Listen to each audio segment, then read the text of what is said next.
I should be dead. Not once, but many times.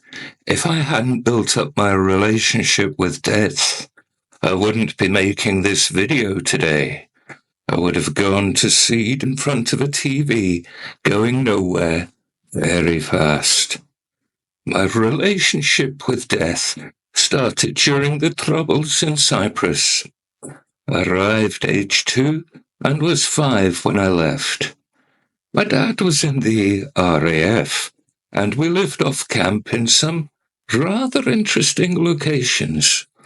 I got used to the sound of guns and explosions, and I thought that it was great fun. The last house that we lived in was right by the firing line. I remember once getting my hair cut at the local barber's when fighting started in the street outside. I saw one of the Cypriot anti-terrorist squad making his way up the street, gun held up and firing. I loved it. Everyone in the barber shop was calm and relaxed, so it never entered my head that it could be dangerous.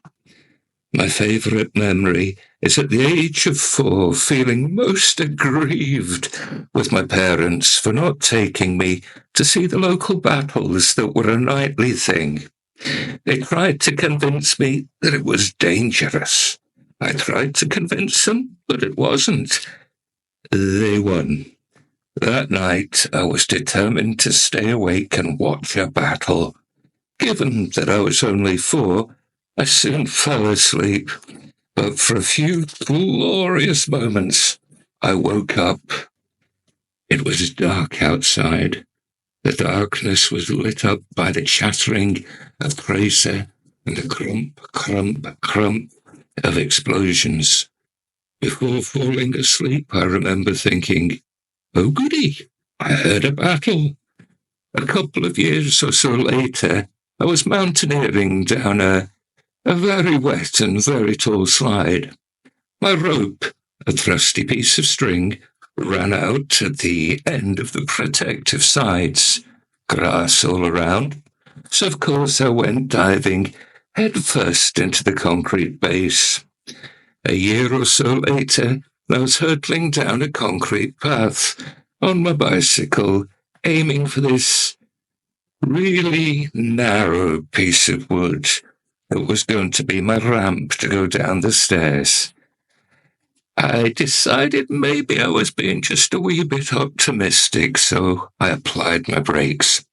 A part of me was surprised at how well they worked, and then I went headfirst into the concrete.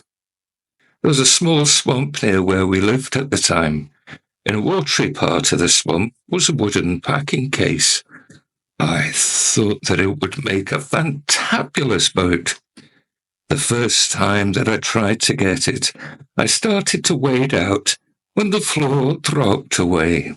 I couldn't swim back then. It was certainly fun trying to get back.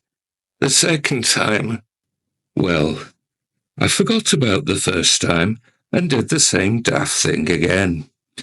Having survived to my teen years, and at the age of 14, I became a hockey goalkeeper. There were no junior players, or rather no junior teams at the time, so I played with the grown-ups. When I started, my kit was basic. Pair of pads, pair of kickers, box, and a face mask that was far too tight for me.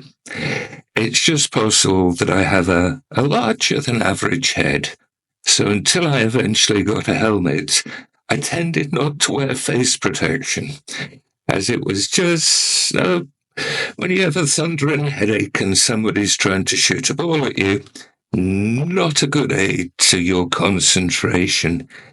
And it was a good while until I got some body armor. Diving to the ground with very little protection, while sticks, feet, and the ball are flying all around, does not make you a good life insurance risk. Sometimes, when on the ground, a voice in my head would say, "Head left" or "Head right."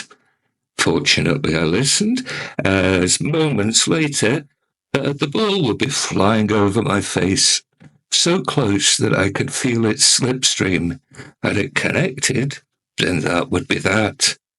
Oh, God, I loved those moments. I live for those moments. I miss playing the game. I was never so relaxed as when the opposition had flooded my area with players, all trying to hurt my feelings. Goalkeepers are, of course, terribly sensitive. I was 28 when everything went both wrong for me, but in a strange way, it all went right for me. What went wrong? Well, I burned out, crashed my car, and then started building my health history. At first, it didn't seem too bad, apart from lots of pain.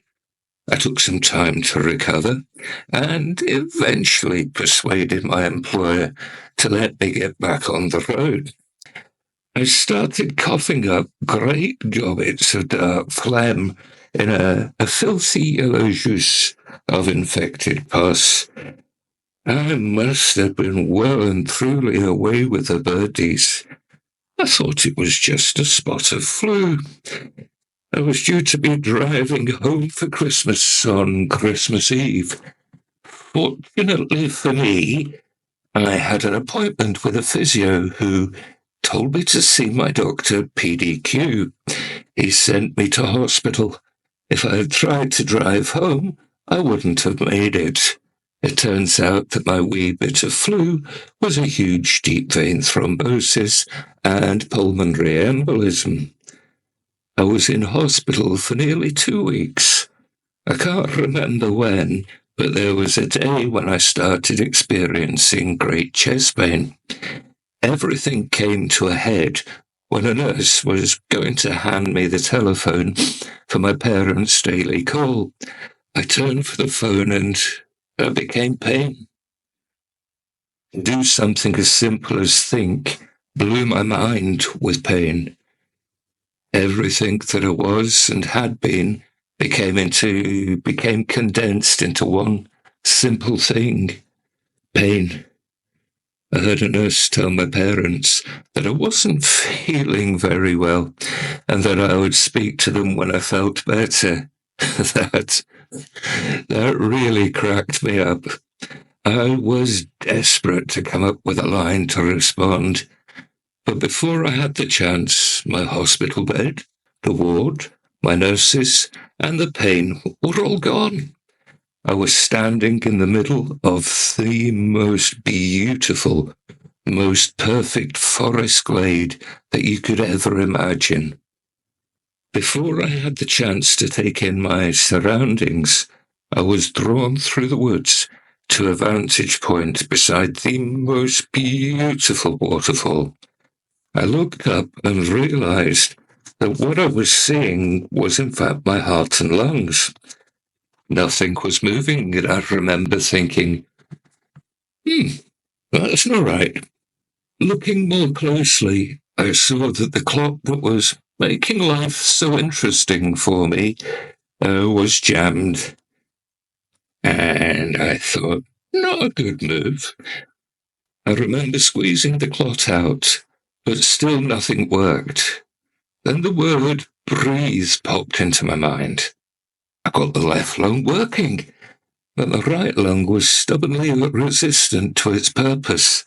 In fact, I didn't find out till some months later that thanks to the pulmonary embolism, it completely killed the right lung off. There was nothing there.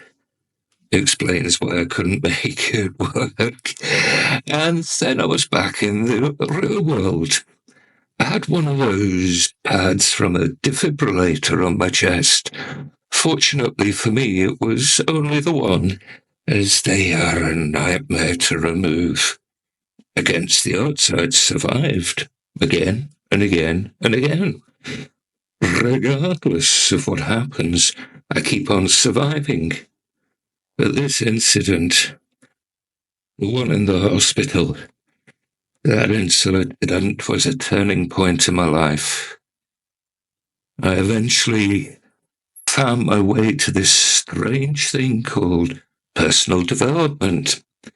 It felt like I'd come home. Found what I call my great dream, to reach out to 1 billion people and open their minds to their vast potential. Yep, there's nothing like making life easy for yourself. So, my friend, are you ready to have your minds open to the real you?